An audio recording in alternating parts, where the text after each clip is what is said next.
আমার ৩টে মেয়ে হয়েছে বলে কি না সহ্য করতে হয়েছে সবার কাছ থেকে। নমস্কার সবাইকে, তোমরা সবাই কেমন আছো? আশা করি তোমরা সবাই খুব ভালো আছো। আমিও খুব ভালো আছি আমার মেয়েদেরকে নিয়ে। যে যেখান থেকে আমার এই ভিডিওটা দেখছো সবাইকে অনেক অনেক ভালোবাসা ও অভিনন্দন।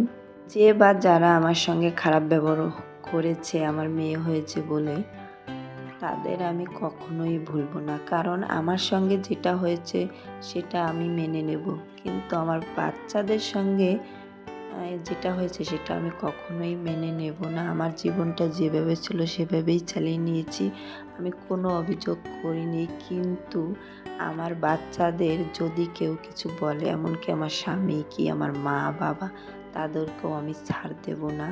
শ্বশুর বাড়ির লোকেদের কাছ থেকে অনেক অপমান, অনেক যন্ত্রণাই সহ্য করেছি। কেউই আমার পাশে ছিল না, ছিল শুধু আমার স্বামী। সব সময় আমাকে সাপোর্ট করেছে। আমার ৩টা মেয়ে হয়েছে, তাতে কি হয়েছে? আমার এই ৩টা মেয়ে অনেক কষ্টের মেয়ে। বলতে পারো ওরা এখন আমার জীবন। আমার বেঁচে থাকার একমাত্র মানে হচ্ছে আমার মেয়েরা। আমার সর্বস্ব দিয়েই আমি চেষ্টা করি ওদের সবটা পূরণ করতে। নিজের দিকে খেয়ালও রাখি না জানো, নিজে কেমন একটা হয়ে যাচ্ছি। হয়তো ঠিক মতন খাওয়া দাওয়া হয় না, নিজের যত্ন হয় না, কিন্তু ভেবেছি এখন থেকে নিজেরও একটু খেয়াল রাখবো। কারণ আমার তো ভালোই থাকতে হবে আমার মেয়েদের জন্য। আমার যদি কিছু হয়ে যায় তাহলে আমার মতন করে আমার মেয়েদেরকে কেউই ভালোবাসবে না, যে যাই বলুক না কেন। আমাদের যখন বিয়ে হয়েছিল আমার বর তখন 10 টাকাও ইনকাম করতো না, কিন্তু তারপরও জীবনটা চালিয়ে নিয়েছি সবার মন পাওয়ার জন্য। সংসারে সারাটা দিন খেটে গিয়েছি, কিন্তু কারোই মন পাইনি, আর পেতেও চাই না ভবিষ্যতে আর। কারণ এখন আর কোনো ইচ্ছা নাই কারো মন পাওয়ার, কারো ভালোবাসা পাওয়ার। কারণ অনেক যুদ্ধ করেছি, অনেক কিছু করেছি, কিন্তু কিছুতেই কিছু হয় না। ওই কথাই আছে না, তুমি যদি টাকা না দিতে পারো সংসারে, তাহলে তুমি কাজ করলে কি হবে, দায়িত্ব কর্তব্য পালন করলে কি হবে, তার কোনো মূল্যই নেই।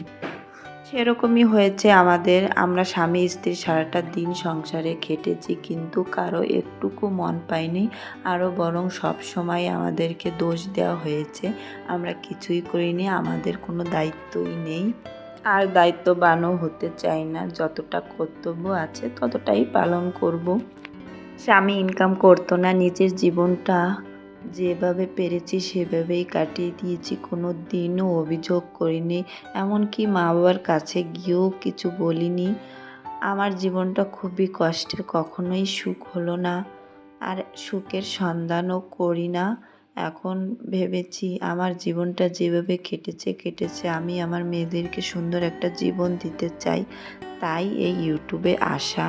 কারণ প্রত্যেকটা কাজ যদি স্বামীর উপরই চাপিয়ে দেওয়া হয় তাহলে স্বামীর অনেকটাই কষ্ট হয়ে যায়, এখন আমি বুঝতে পারি।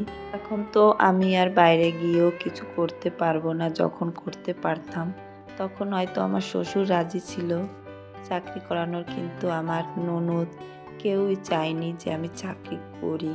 কি বলো তো, তোমার খারাপটা সবাই বলতে পারে, কিন্তু তোমার ভালোটা হোক এটা কেউই চায় না।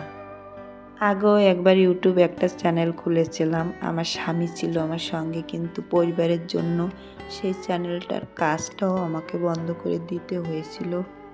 এক প্রকার সংসারে অনেকে আমার সঙ্গে কথা বলা পর্যন্ত বন্ধ করে দিয়েছিল।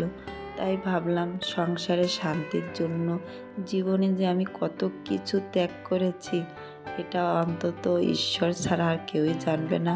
আমি মুখ দিয়ে যতই বলি না কেন কেউ এটা বিশ্বাস করবে না যে আমি ওই সংসারটাকে কতটা ভালোবেসেছি। কিন্তু সবাই শুধুই টাকাকে ভালোবাসে, যে যত তোমাকে টাকা দিতে পারবে সে তত বেশি তোমাকে ভালোবাসবে। এর জন্য নিজের জীবনটা যেভাবে পেরেছি সেভাবেই কাটিয়ে দিয়েছি, কোনো অভিযোগ করি না আর করতেও চাই না। স্বামীর কাছেও কোনো কিছু চাওয়ার নেই কারো কাছে। এখন শুধু আমার মেয়েদের নিয়েই আমি চিন্তা করছি, যাতে ওদের সুন্দর একটা জীবন দিতে পারি, সুন্দরভাবে লেখাপড়া শেখাতে পারি। এর জন্য তো টাকার প্রয়োজন। তাই তোমাদের সবাইকে বলছি আমার এই চ্যানেলটা সাবস্ক্রাইব করো, সবাই একটু সাপোর্ট করো, পাশে থেকো। হয়তো আমিও এখান থেকে সফলতা অর্জন করতে পারবো তোমাদের ভালোবাসায়। সবাই ভালো থেকো, আবার দেখা হবে অন্য একটা ভিডিও।